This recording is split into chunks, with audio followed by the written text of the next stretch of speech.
Welcome to the RGGEDU Podcast, where they talk a little photography and drink a lot of whiskey. Season 3 of the RGGEDU Podcast is brought to you by Smug Mug. Yeah, they got a ridiculous grin, and the name is funny, but Smug Mug is serious about photography. If you're ready to upgrade your photo game online, get your ass over to smugmug.com to see where the pros are storing, showing, and selling their images. In this episode, we're joined with the Sultan of Sweaters, the King of Composition, Erik Almas. Erik just kind of randomly, at last second, stopped by the studio. We're here in St. Louis, and we also have Rob Grimm with us as well. Here as always. So for all of our listeners, Erik was one of the first tutorials that we did on color composition, and we traveled to California, went on this crazy production, and produced one of my favorite tutorials to this day. Erik, it's been almost, I think, a year and a half since we published it. What's changed in that time? Nothing. Still salt, no sweaters. If you don't know, Erik has the best sweater collection anywhere. Yeah. Anywhere. I kind of pride myself on it too. I get compliments on those sweaters all the time. Serious. I want to go sweater shopping with you. I want to take a weekend just to go sweater shopping. I got to up my sweater game. It means a week. It means you flying to Norway and hang out with me. That's not a terrible thing. How many sweaters would you say you own? Oh, that's unknown. It's unknown. It's like asking a girl how many pairs of shoes she has. You know, it's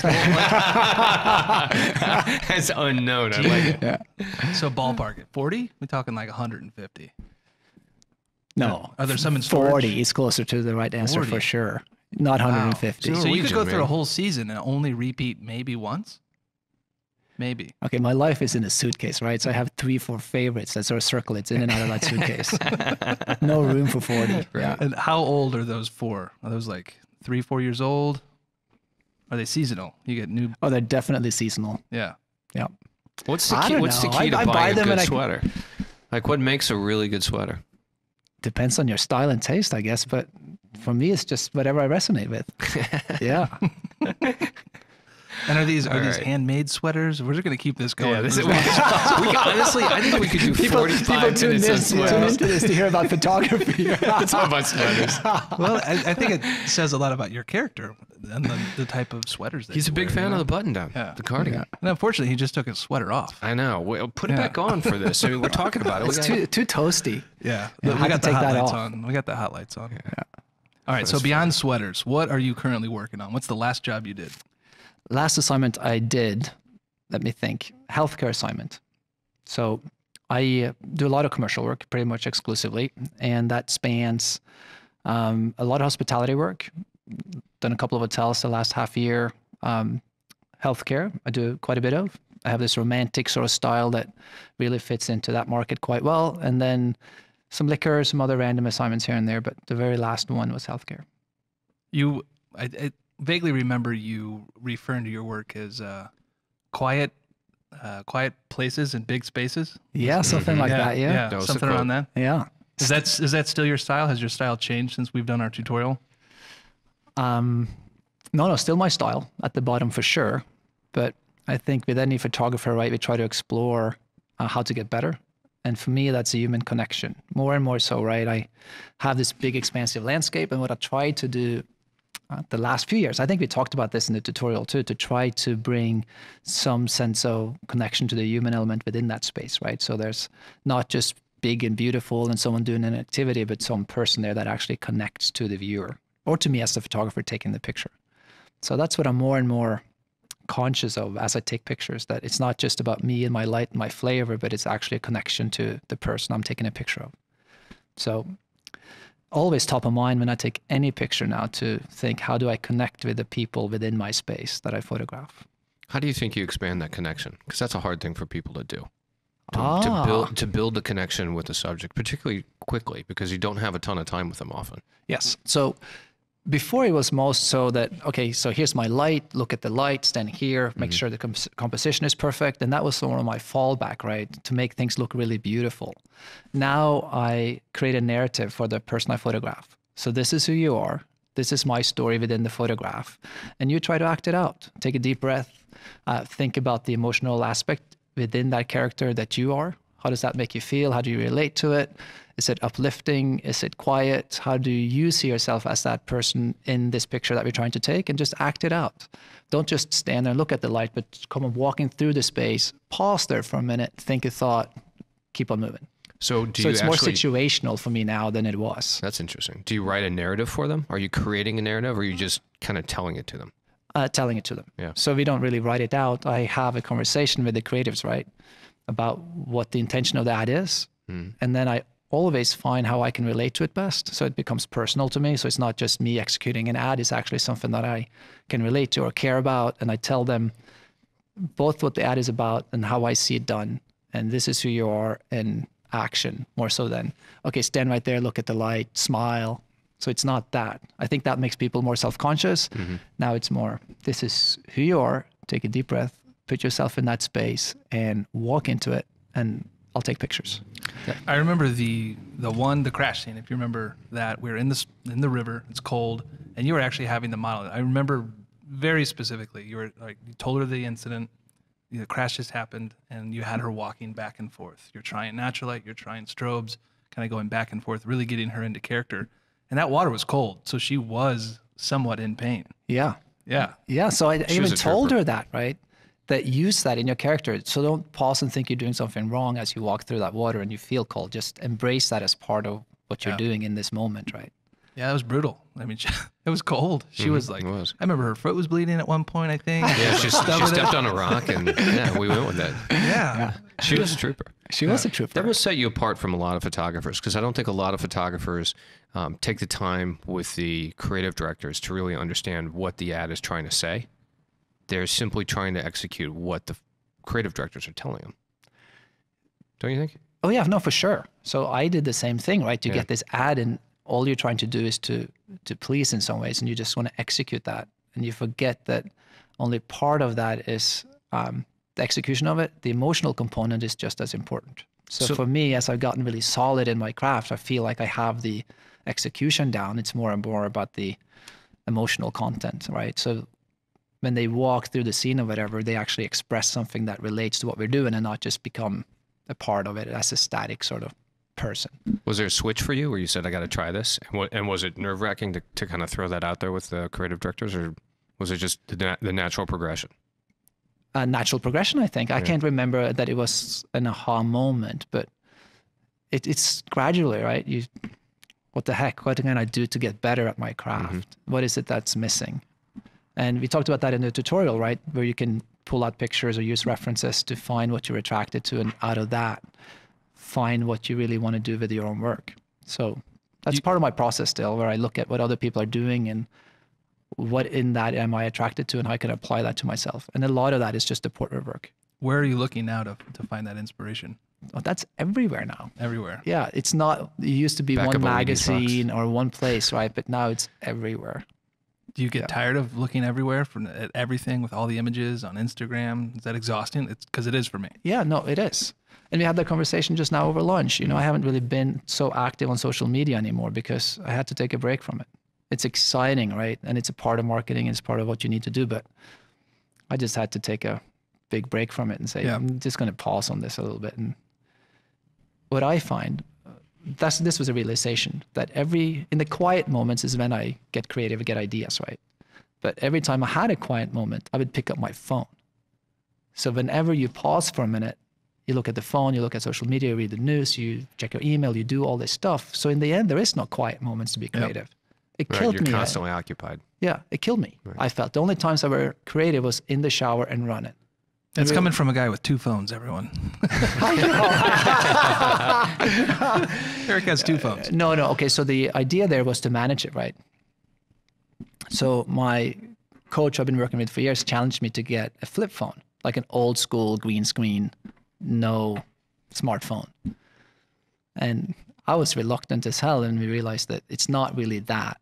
It's because I need to be connected, right? I need to know what's going on and run my business, even though I travel. But I wanted to stay away from, just letting those moments happen where I'm, if not bored, can actually pause and think about life and me and let all the impressions absorb and try to come up with new pictures. Yeah. So My 7-year-old daughter gives both me and my wife a hard time. Oh, you guys are on your phone again, instead of like engaging in whatever moment that might be, whether we're at the park or anything. I mean, I find myself having those same situations. Like, why did I just pull my phone out? I didn't even want to pull my phone out. It was just muscle memory of like, bam, Right. bam, like. And then part of that is, you know, this company, like being connected, seeing what our community's doing online, seeing what emails we've gotten.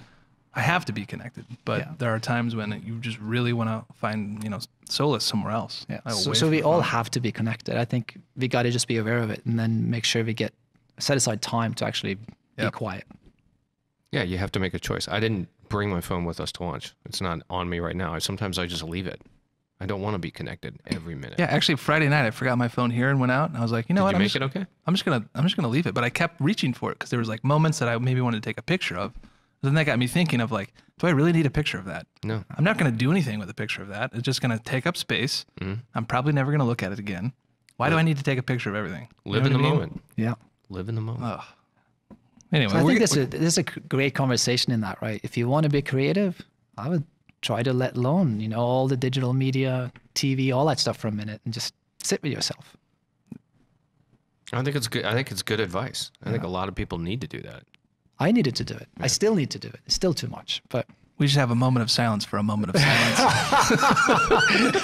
let's just sit with ourselves. That's a great That's podcast. awesome for the podcast. Yeah. This moment of silence is brought to you by RGGEDU. we're here. We're just silent. We're going to really help you out here. Okay, everybody, be creative for 60 seconds.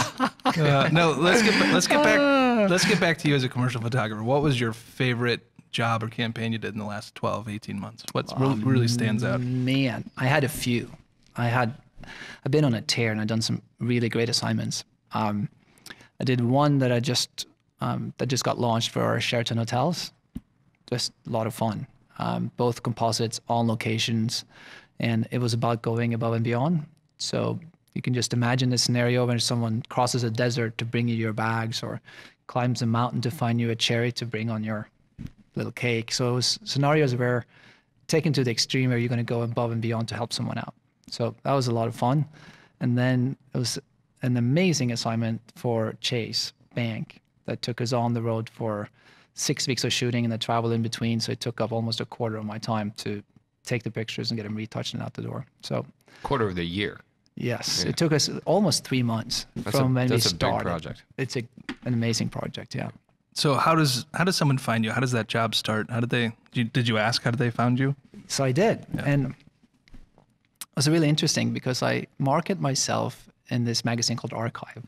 And some of the listeners might know of it. And if you do, you're probably 35 years or older. If you're younger, you probably never heard of Archive. But it's an industry magazine for advertising where they showcase the best of the advertising work worldwide. And people like me advertise in there. So I've had the inside back cover of that magazine for years. And it's a pretty healthy cost to do so. And I've been thinking about letting that go and maybe invest that in social media and other platforms, right? So I asked everyone. And when I got this assignment, there was an older art director and then a young art director. And I just assumed that this was the older art director finding me in Archive, wanting to hire a really solid guy for what's a really big project. And it turns out it was the younger art director that found me on Behance. So that was a complete shocker. Are you active on Behance? Do you update that like you do everything else? No. So that's been almost at a standstill the last year, partly because of what my life changes personally have been. You've had a busy year. Let's talk about your year. My year's been crazy. I have been, my agent's folded, so I've been agentless and had the busiest year in my career. I've gotten engaged. I made my fiance pregnant. I have I made my fiance pregnant. I like how he said that. I made her pregnant so hard. Both. I mean, I'm really excited about that part of my life too. And I moved twice. I fixed up one home in the middle of fixing up another and sold a third. So it's been a busy year. How do you keep it all straight? I don't. You don't? Shit, no. That's why he says unplug. Can't keep it straight. Yeah. No, so I do keep it straight, right? What's important. So you just got to make space and time for the things that's happening there. So my life is a little bit like an emergency room, right? Where the stuff that needs to happen now gets done, and whatever doesn't need to happen right now get put on the back burner. So, you know, you try to catch up, you do what's most important, and you meet your deadlines, and that goes out, and then you take care of all the other stuff afterwards. Are you still retouching most of your stuff till, like, I think you said like till 90% or 95%? Are you still doing that, or are you finally outsourcing all of it? No, so for a long time. So I would say, when I say 90%, it's 90% of the look of it. Yeah. Right. So I sit with it, do the composites, add the clouds, give it my color and feel. And that maybe is 90% of the look, but that's maybe 10% of the time. Then I hand it off, and I have my retoucher, Chris, out of Atlanta, who's extraordinary, been working with me for years and years, who will mask it up perfectly. He likes to layer things differently, smarter than what I do, so I put it together. He relayers, does it beautifully. Does he start over? Does he take your base files and do completely, or does he work on your working files? He works on my files, yeah. So you think. No. He doesn't know. You get it back, it's all relabeled. When you start getting into a lot of layers, right, in a file, it's not the best option to have the clouds on the top, for instance. So he liked to work a little bit different than I am. So he layers it so that the file is truly built from the back piece forward to the forward. So it's just a different way of working. Yeah, it's not a different way. I mean, we work exactly the same way because we've been having this back and forth relationship with files for 8 years. But he fine tunes it. And then he also gives, I think at times, better customer service than I do. Because I could be, you want to change it that way? That doesn't quite make sense, right? So I try to advise my client on, this is not the right way you would do this, versus Chris would probably just say, great, I'll get that for you right away. So you give him control to actually speak with the clients? Oh, absolutely. Yeah. So I'm involved in everything, but he's also been with me for so long that he wouldn't do anything crazy. Right. I do that with my retoucher, Julie, because I'm off on another project some of the time. Yeah. And I just turn it over to her, and she's great with customers. I mean, she handles my clients really, really well. And so does Chris. Yeah, it's total safety. It's great. Now that you don't have a rep, how has it changed with your clients talking directly to you versus through an agency? I think almost for the better. So it's great to have an agent when it comes to those uncomfortable moments where, hey, you know, I got to have more money for this. This is more usage. This is not what we talked about up front. So it's better for better for an agent to have those conversations on a phone call rather than me or my producer Stuart having it. So that is not so great. But then there's parts of it where I feel our swing percentage and landing assignments have increased. So usually when people bid on commercial assignments, it's 3 or sometimes 5 now that's up against the same assignment, right? You write a treatment, you get into the conversations of it. And I think an agent would usually have that responsibility, right? And have those conversations. Now it's myself and my producer that have those conversations. And I think it's one, more immediate because they get to talk to one, the creator, and to the producer. And I think they like it. I think they really enjoy hearing from the photographer and also directly from the producer who's going to make all this stuff happen for them, rather than going to an agent that says, well, let me talk to Erik, let me talk to the producer. They talk to us, they regurgitate it to the art buyer, and I think they like it, to be honest. So based on that, do you think you'll go back to having a rep? I mean, you've had an agent for so long. Do you kind of want to let that go? It's a big question. Yeah. I mean, so now it's been fine, right? Right. It's been amazing, to be honest. But there's also a sales component to what an agent do, right? They don't just negotiate. They don't just talk on your behalf. They are out there selling. They have relationships. So it's hard for me to know what the answer is. If I'd known, I would have either gotten an agent or stepped away from it. But I don't. The market is changing. It used to be so that the agent would have your portfolio, physical portfolio, and step into an office and see these people and show the work, right? That's what it was when I started. Now that has migrated online, and then now there's social media. So we just talked about this big assignment where they found me on Behance. That has nothing to do with an agent. That has to do with me and my assistant putting work up that's intriguing enough for someone to find it and connect with it and hire us. So that chain is very different than an agent sort of going out to sell me. So either I have an agent or I'll hire someone that will help me build my presence on social media. So that would hopefully, it's two different ways of selling. Times are changing, we all know it, but where it's going, I don't really know. So are you having some of your brands basically, or have you lost a job to someone who has maybe a bigger social media following to you, or has that ever been the deciding factor to win work? No, not for me. No, never been asked. No. Right. So it's interesting because a lot of models, get asked that stuff, but not for me. That haven't happened yet. So they would maybe hire models based on a higher following, but when it comes to the expression of it, I haven't been asked. I think that in all the people we've talked to, it's almost been 50-50. Like, oh yeah, that definitely happens, or no, I've never even heard of that. So I guess it really just depends on the genre and the your genre client and the base. level. Yeah, Absolutely. I think that has a huge influence on where people are finding you. Yeah. Now we work with branding campaigns for big clients, right? So it's not driven by the people involved. It's really driven by the placement and how they use it in their own marketing on their own websites. So they're trying to tell a brand story. They're not trying to have me take a picture and post about it. Mm-hmm. So it's a little different approach. How many jobs are you currently doing? How many did you do last year? What's the limit for Erik Almas? No, we don't do that many. Maybe 20 jobs. So this last half year of work, we've done 8 assignments. But they're big assignments. I mean, when they take 3 months. I mean, we have millions and millions of dollars in billings. So it's not, it's a lot of work. And when you have one assignment where you're going to fly a full crew to Australia, 2 locations there, back to California, 3 locations here, it's a lot of stuff that need to be planned and that goes into it beyond just being there taking the pictures. Yeah. So it's a lot of effort. Can we talk a little bit about Stuart and how you rely on him and for what? I'm always curious as to how producers bring things to the table and what they provide for photographers. Wow. So I would say Stuart, my producer who I've worked with for a really long time, is not no ordinary producer.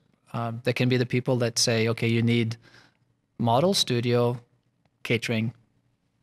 That's kind of it, right? And they just supply you the stuff you need so you don't have to think about it. Stuart is a creative partner for sure, and now also handling a lot of the communications with the clients. So I could be on one assignment and know that Stuart can be on conference calls with the client and handle pretty much everything from talking about my process, how things are going to happen both creatively and on the shoot. He would go through castings for me and say, these are sort of the top choices that I think you would like. He would take a lot of the burden off of my shoulders when it comes to the pre-production planning. I don't really do any of it. I trust him implicitly to do something that's not only great, but just really exquisite. And he understands the composite process. So this is a simple example, right? But when we come to this location where they want people standing on a dock and there's no beautiful background views at the right perspective where the docks are going along this beach. And he's the first guy that say, well, we build a dock. So then there's a steel deck, there's treatments like this. This is a set obviously that built, so he builds me a dock. And suddenly I could take a picture that's facing the right way with the right light. So there's small steps like that where he is truly involved in the process around it to make it happen and not just supplying what I ask for. Yeah. Was his background in photography at all, or Yes. Because that makes a big difference. Stuart studied photography, assisted in photography, and through that became a scout. And he's a really wicked smart guy. So he just got asked to help out and produce. And then, now he's producing. For our listeners who didn't watch the tutorial, you do 2 different kinds of scouts. Can you explain what those are? What are they?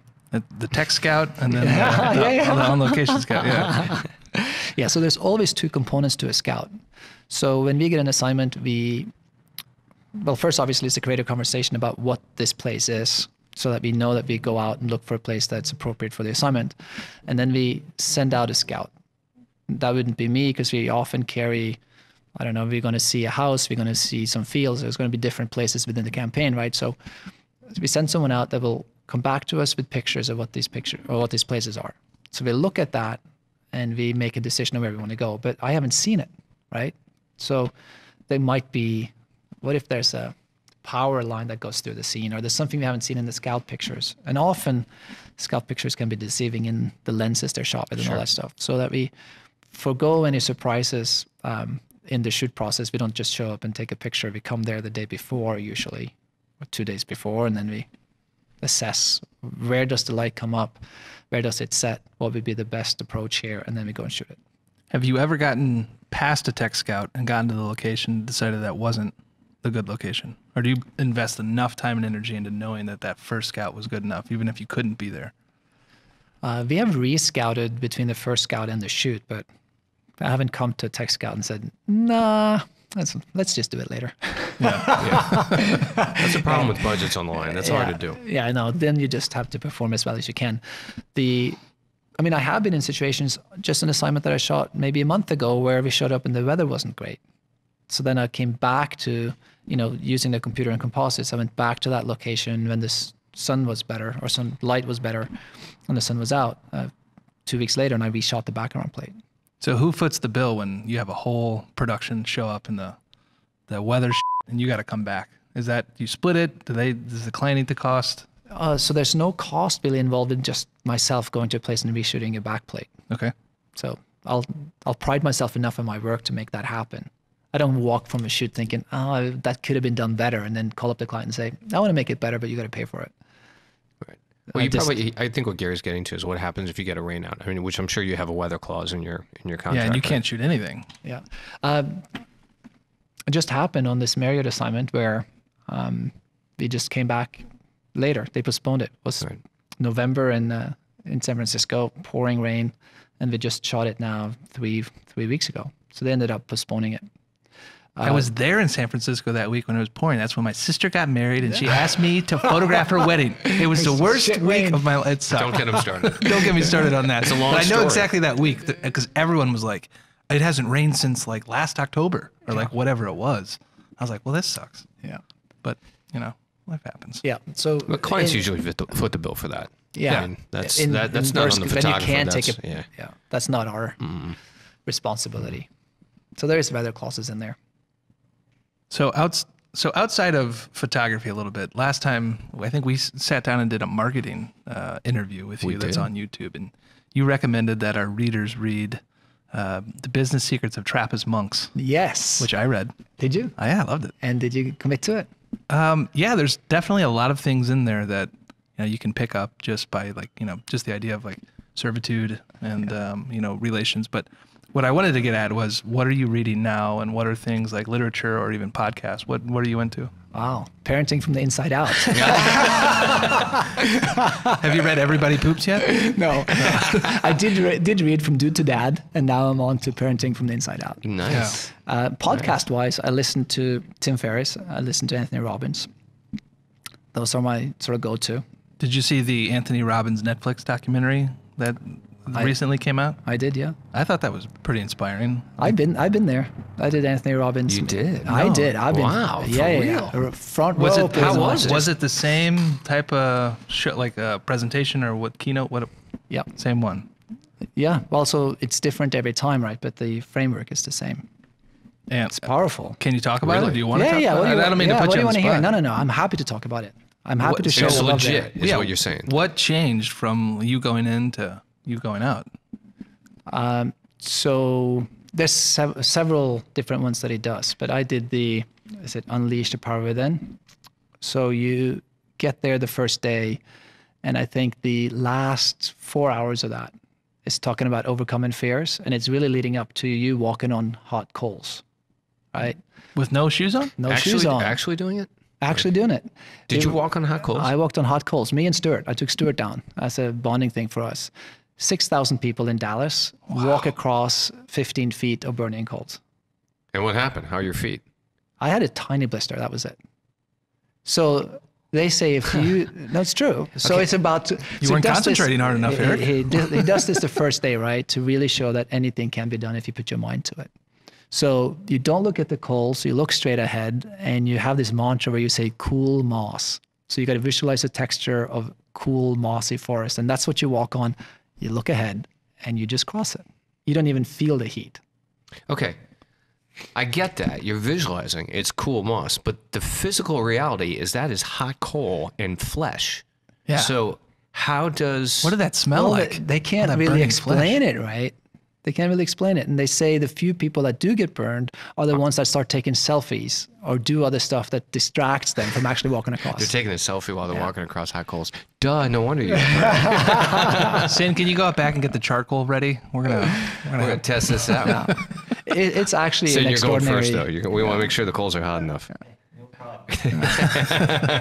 It's a great experience. So what happened to me, so I followed the finance news, right? And there was this guy, I can't even remember his name now, but he was interviewed there and he talked about all the things and processes that he tried to put into place. And he's one of those guys that bought a lunch with Warren Buffett for $500,000 or whatever he paid for it, right? So he was his mentor. So he tried to get out of the, I got to follow the stock market every day, and from that to become a value investor. And that wasn't so much about investing and knowing how to invest. It was really knowing yourself and the psychology of not following the market and this and that. And he talked about his experience with Anthony Robbins, thinking that this is just bullshit, but he'd gotten a lot of friends to recommend him. And he went there standing in the back, and he came out of it 5 days later just thinking this is the real thing. So I was at a time in my life where I thought I have the time, I'm going to go down there and going to be a part of this. So it was a finance guy that convinced me to do it, but it's amazing. Oh, that's interesting. Yeah. Have you seen specific returns or things that you've done afterwards for a year, or have you developed habits? That's the hardest thing to do, is develop, Habits. Yeah, no, so I have, for sure. So there's, I've been at this thing of trying to better myself for a long, long time, working with coaches maybe for 10 years. So seeing Anthony Robbins was just one step there, but yeah, better and better. I try to, at least, You use different coaches. I could get into my morning rituals and all that stuff, but I'll save those for later. You do use different coaches for different things, right? How do you go about finding a coach? So I only had 2 in my time. The first one, which was amazing for me. So I can tell you this story. I came to this retouching house as an assistant to Jim Eriks, and he had started this retouching house. And he was their biggest client. I was their second biggest client. And young, right? Coming into it and proficient at retouching myself, it was hard for me to articulate what I wanted visually to these retouchers. So when I was out traveling, I felt they were fucking with my pictures and not understanding what I wanted. Which is easy for me to sit down and do it, but when you're somewhere else, someone else got to perform that task, right? And the big eye-opener for me was when the lady running the company said, you got to make sure that these guys are not against you in this. You're fighting with them as if they're not trying to help you. You got to make sure that you speak a language that they are coming on your team, so that you really work together to create your pictures. It was mind-opening to me. I was young at the time. It's about inclusion. Yeah, so she said, you should speak to a coach. And she had hired a coach for the whole retouching team to create that atmosphere, right? And this is, I think, early on in the sort of coaching times. It's all over the place. But she set me up with this guy. I was trying to meet with him several times because he works one-on-one. And he said, you travel too much. You should talk to my coach who works over the phone. The coach's coach. The coach's coach. So I get connected to high-level coaching. I know. And here's this guy who just extraordinary in his 70s, at the time practicing Buddhism, prior Fortune 500 CEO. I don't know his story there, but I think there was a rocky road to sort of the bottom and then coming back up as a coach and Buddhist. So you have this guy, right, who is so philosophical, so eloquent with all things that deals with religion, which is fascinating to me. And then he has this business acumen. So he just set me straight for, 3-4 years. Helped me with my first hires, helped me with my first fires, helped me with girlfriend problems. When you said set you straight, what did he do? The chiropractor as well. No. Take a big deep breath and let it out. Set me straight. Exhale. Going from being someone that is really impatient and ambitious and want to succeed in this business of photography to someone that can recognize that this is not a one-man show. You need help in this journey, and seeing everyone's talents and all that stuff, that you have to surround you with. So I feel I went from I mean, this is a work in progress, right? I'm not by no means perfect in this still. But yeah, he really created an awareness of self-help, really. My first meditations was done on the phone with this guy. All that stuff. Now you could just pick up an app, right? But there was no apps. There are all kinds of mindfulness apps now. Yeah. Do you meditate every day? Not every day. But yeah, I As try. much as you can. Yeah. 20 minutes, 30 minutes? My girlfriend is better than me. So when we're together, it's She's your fiance. oh shit. She was saying that. She you keeps gotta reminding me choose too. Yeah, no, she is very much my fiance. Yeah. Yeah. Remember, you made her pregnant. I know. Made you pregnant. That's right. Terrible choice of words. I mean, she cannot see this. We'll dub over. That's so funny. Yeah. We'll dub over in my voice. Yeah. That was a quick summary though of my last year or so. So I want to go back to meditation because I find that really interesting. What does a meditation look like for you? So 2 different kinds. So there's the quiet kind, which I learned first. And then I do something called priming, which came from Anthony Robbins. And he do this breath of fire breathing exercise. And then you... Oh, I remember that. Yeah, grateful for 3 minutes. You think about stuff you're grateful for. Yep. You breathe again. Then you're quiet for 3 minutes. And then you breathe again. And then you do a visualization of all the things you want to either accomplish that day, for the year, whatever it is, right? And then you've done 15 minutes. So that's one meditation, which is really quite amazing. And then gratefulness every morning in the shower for me. So it's, when you talked about habits, it's about stacking habits, right? So it's hard creating a completely new one, but when you add habits onto one that you have already, for me, it was you're going in the shower every day, you're quiet there, and then at that time you do a gratefulness meditation. So I start every day with in the shower, closing my eyes, and then go through my They say it takes gratefulness. 30 days to form a habit. Do you think that's true? I don't think that's true. I've been at things for 90 days and still let it go after. What do you think it was that allowed you to let it go? It's just life gets in the way. I mean, I don't have a life that's 9 to 5, right? My life is so inconsistent. You're always on. Yeah. It's hard to keep habits in that lifestyle, which is one of my struggles, right?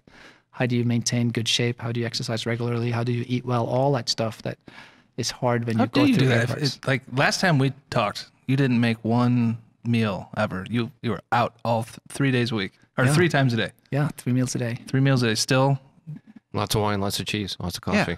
He's fine. how are you so in fit? You're so in shape and like. Oh, thank you. How do you do it? You're on the road not as eating fit out. as I want to be. Yeah.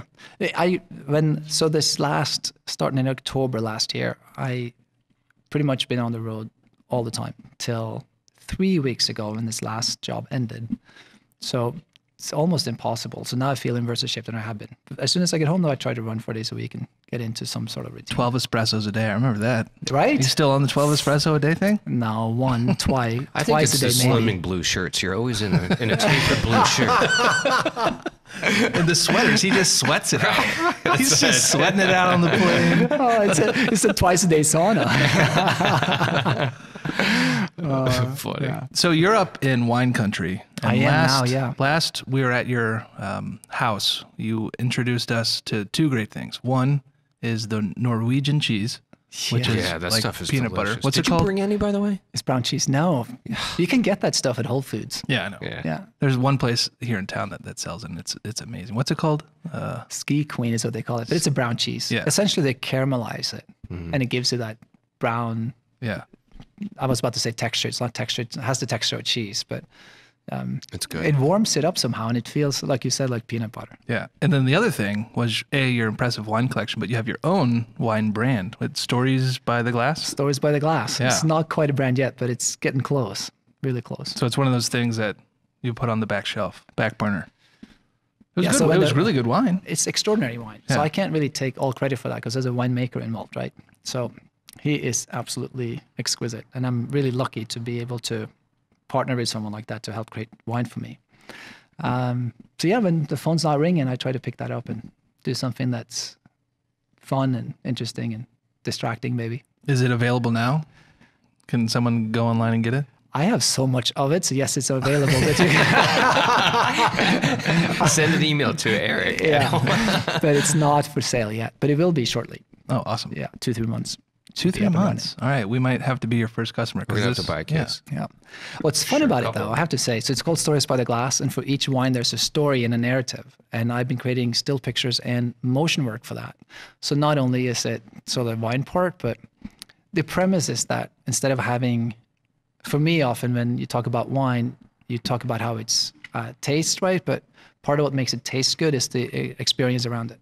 So if we hang out, we have a great bottle of wine, and someone asks you what it was about or how you liked that wine, you said it was amazing, and the people and all that stuff that went with it is probably further, more in the forefront of your mind of what that wine was about than the actual taste of it. Yeah, right? the bonding experience. Yeah. So what we have done is to take a bottle of wine, give it to a storyteller, and they would have the wine and just write a little something about what that experience was. And I put visuals to that story. So it's been an amazing outlet for me to, one, start doing some motion work, and also set pictures to something that's worded as a poem or a story or some other narrative. So it's really inspiring, and it's fun to collaborate, right? We talked about during lunch that it's sort of a vacuum between photographers and creatives, and in this I get to actually collaborate and create something beautiful out of words, which I think is inspiring. That's awesome. We're going to be doing a beverage tutorial, so send us some of your bottles. We'll shoot them. I love it. Yeah. Next month. Yeah. Well, yeah. We'll have to for get sure. you on that. I'd be great. Doing one Love to. on Yeah. beer, wine, cocktails. You name it. If it's alcohol, we're photographing it. Yeah. Maybe I should send you all of it. There's 6-7 different wines. That Yeah, we're happy to matching do with. that. Absolutely. Send it to me. We'll photograph it for you. You Fun. mentioned a second ago motion, and that's something we haven't talked about. Are you still doing motion and stills on a lot of your shoots? Yes. On the commercial shoots, it's, I think, 9 out of 10 now. Wow. It's not the top line video stuff where they have the full on production company, but it's not effective for them anymore to come in and let's hire this whole crew to take a picture. It's pretty much for every assignment, there's the picture element. There's supporting pictures to create a story or narrative around it.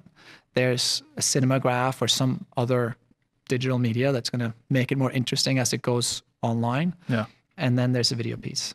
And those video pieces are sometimes scripted and other times, let's just do a few pictures here and there. So they have snippets of something that can go in tandem with the still campaign. So it's more and more important. And I think being a hybrid artist, being able to do both and being fluid in both languages is super important if you're going to be relevant. So do you have a go-to team that you rely on to, run cameras, be your, first AD or? Yeah. So there's a couple of ADs DPs that we used. So we're not into the level of having ADs sort of running the show. It's myself, there's the assistants, and then there's a camera operator, there's the DP, and if you need sound, there's a sound guy, but it's minimal. And I think that's where we can really shine as still photographers, right? We could create a better value in some ways, taking the still pictures and having a small footprint and small crew to create video snippets that still will look professional because you have all the support crew around it, but not as big as a full-on production. Sure. Do you find it gets in your way of making your stills at all? Does it detract or does it complement? Because it's a whole nother component to think about and plan for. I love it, right? So we talked about the challenges, right? And me connecting with people. This is another challenge I could take on. So I don't get stagnant in my work. So, and I think that's easy, right? You talked about habits. You fall into this is what I do and this is who I am, and you sort of keep taking the same pictures over and over, which is fine if you have a solid career, but I'm afraid, but I can't be afraid. I'm so happy with where my career is at, all that stuff. But there's so many young photographers out there that's so hungry and so good at what they're doing. I can't stop thinking, oh, I'm Erik Almas and I'm going to keep shooting this thing forever. I have to stay relevant. I have to evolve. I have to get better. And part of that is trying to think about how I could do so. So emotions and then also the video part is fun. So it doesn't get in the way. Yeah. That's what's the question. And the business will pass you by if you don't. I mean, if you're not involved with it growing and evolving and figuring out new ways to tell your stories, the business is going to pass you by. Oh, for sure. Yeah. I think if you're a photographer 30 years ago, you would have had a lifelong career. I think now you can be irrelevant so darn quick. Yeah. Yeah. I'm up for an assignment now. I can't say the name, but he is probably 20 years I feel like an old school guy now. I always felt like I was a young up and coming guy, but now I realize that, I've been at it for a long time. But we're up against this photographer who's probably 20 years older than me. And Stuart said, who's this guy? We're up against a massive retouching house that focuses on CGI. Then there's me, I feel, in the middle. And then they have this guy who's a portrait guy. But there is sort of a special effect assignment. So they have probably presented to the agency the CGI effects house that has their in-house photographers. There's the photographer that does both, which is me. And then there's the portrait guy that can focus on the emotional sort of stuff, right? So as an agency, I think they presented 3 really viable options. But Stuart goes, who's this guy? And I had to explain. He's a monster. Yeah, who this really old school extraordinary photographer is. But we haven't really seen or heard from him, right? Because he's not on social media. He's not that guy anymore. So yes, that was a long answer. A long-winded answer. Yeah. Before we get off video, you will be irrelevant if you don't grow or don't stay out there. Absolutely. Yeah. Before we get off video, I got one last question. Because I saw you using the red. So with the new 8K helium that just came out, they're finally saying, oh, this is where you can pull stills out. Is that something you're considering? Is that something that you've looked into? Yes, and yes and yes are the answers. You can, and I think you should, and it's amazing. And I tried it. What it's lacking is a focus that could follow quick enough, and the cameras get too big, right? So it depends on your subject matter. Yeah. And there's also the shutter speed. You can now shoot at 1/25 and maybe even a higher frame rate. But then it becomes it's almost as if it gets too sharp and too quick, so the footage doesn't look so great, right? But then you can freeze the frames. You can't shoot 30th of a second and expect to get sharp pictures. And try to pull it, it just looks soft and it's not great. The other thing that's scary is the amount of data that is. Oh, it's stupid. It's massive. Yeah. So massive. You think he cares about data? He's got 40 sweaters. I think he cares about every aspect of his company, so he can buy 40 more sweater sweaters. Sultan over here. Yeah, Sultan of sweaters. Data you think he cares about pixels? Data is of no concern to me. Data? What data? It's in the cloud. Who cares? Yeah, I know. So I think if I were to get to a place which I like to get, where I do both, I still think I would shoot 2 different cameras. Are you still shooting on was it the 5D Mark III? Oh, the 5D S. 5DS. Okay. 5DS. Yeah. That, I think our tutorial was maybe 6 or 8 months before that. And that was, camera it had was come before out. it was released. Absolutely. I have to say, I shot with the Mark III and I shot with my face when I had to and shot portraits. Yeah. I have not touched my face since I got the 5DS. I know. Yeah. Yeah. A lot of people those files are extraordinary, Yeah. and the lenses are getting better and sharper. And Do you use I'm not that guy with a lot of cameras. Yeah. I mean, I traveled down here for 4 days with that. Do you use 5DS and a Canon 24/7. L series still, or have you switched to like the Sigma art lenses that have coming out? No, I use the L series lenses. L series, okay. Well, I asked because those are becoming. I mean, They're in gaining terms of like popularity, getting popularity, but also on like all like the tests that they run. It's the best bang for the buck, according to the internet. According to the I think for professionals though, there's still a bit of a barrier. Yeah, I would Oh, not. the Sigma art series lenses. Yeah, I would not think go that into the Sigma lenses. It's You wouldn't go into the lenses. It's the manufacturer. It's their history. And there's just a stigma. shady? Yeah. Shady? No, it's just they were initially they were not quality lenses. They Yeah. were the Oh, cheap, no. so They've gotten a lot better. They have definitely improved, but that doesn't mean that pros, particularly people who've been working in the business for a long time, now trust that.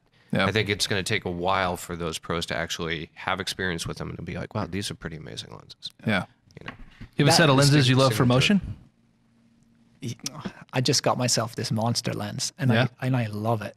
What is it? It's a 16 to 60 Canon. Oh yeah. It's this big. And it's Yeah. a $60,000 lens that I got, I feel, dirt cheap from Adorama, used. Nice. I love it. That thing doesn't come off. It's really a studio lens. So for me being a location guy carrying this massive red with this lens that's this big. First of all, you know that But- he's not carrying it like this. Mike Byrne. Mike Byrne, bring the massive lens to the set, please. Actually, with that, we should probably wrap it up because you, Sultan of Sweaters and Master of Blue Shirt Wearing, need to get to a plane. I don't do. you? I do. Off again. I hope the this plane. wasn't too off topic. I mean, this was great. We No, talk this is sweaters great. and meditation. It's the best part of and our podcast is we don't just talk about. Yeah, we talk about crazy things. I feel like I should offer up some good advice or something. All right, but so it's- you did, instead they got sweaters. All right. So, what advice do you have for young photographers coming into the game? I don't really have any, but you're so awesome. I just set you up with a softball. You can't say, I want to give people advice, and then say, no, I don't have any advice. But you come into a podcast thinking, okay, I need to share something, right? That would be really valuable for anyone coming into the business. And I have to say, I've gotten so much great advice from all the people I worked with. So I'm so unafraid of sharing anything I know, given the tutorial and all that stuff, right? So Right. when you guys said, oh, maybe we should do a podcast, it's all set up, then I said, sure. And I started thinking on the way over, okay, what smart can I say? And here we are talking sweaters and meditation. People are interested in that. It's engaging. And I will bet you they will pull more out than you ever believe they will. Yeah. And you never know what's going to resonate with somebody. I have an advice though, that will connect the two pieces. I think if you want to accomplish a lot, I think you'll get ahead way faster if you turn off the TV and start doing some kind of mindfulness practice. Put the phone down. Yeah, put the phone down. A lot of people really want to be photographers, and they use, tutorials that I made and other people made more as educational entertainment, right? So they want to do it, but they don't really take action. So I think if you have watched these tutorials and instead of buying another one, go ahead and say, what in this tutorial can I commit to make me a better photographer? And I say this as I've done it myself in buying books, right? So I love reading books like The Trappist Monks, where their philosophy is that you could find meditation, God, and all those things in consistent work, which I had sort of gotten away from when it came to my retouching. So I take that away from that. But do I implement one philosophy from all these books? No. So I'd say if you want to get better or do something, just take the 2 or 3 things from the tutorials you already have. So instead of buying another one thinking that's going to get you better, or buying a new lens or buying something else, just commit to one thing every day that can make you better and stick to that. Maybe turn off the TV as I started with and be mindful about the process rather than thinking you can buy another lens to make yourself better. And that's why your tutorial, which was the first tutorial where we had assignments, where you gave incomplete backplates. So if you haven't seen Erik's tutorial, that comes with the tutorial, you get TIFFs of your actual background images, background plates, and you have assignments from Erik where he gives you and challenges you to put that subject. Don't just copy what I'm doing. Don't just follow along with files that I give you. Actually get out there and shoot. And we've had some pretty stellar people submit in our private group, which you've seen and you've commented on. Yeah, some of it was so surprisingly well, where I thought, holy shit, if you take that and apply it to something that would be uniquely yours, you could go out there and compete with me anytime. Now I have 20 years of marketing experience on you, so people know who I am, but you could start that marketing yourself today and catch up pretty quick, I'm sure. Yeah. First step is actually you go to Norway, you get your sweater game on point, and then you come back and get your photography up to par. I'm going to Norway with you. I got to up my sweater game. Yeah, I would love to. You guys should do a tutorial there. That would be cool. Let's do it. All right. I'll produce it.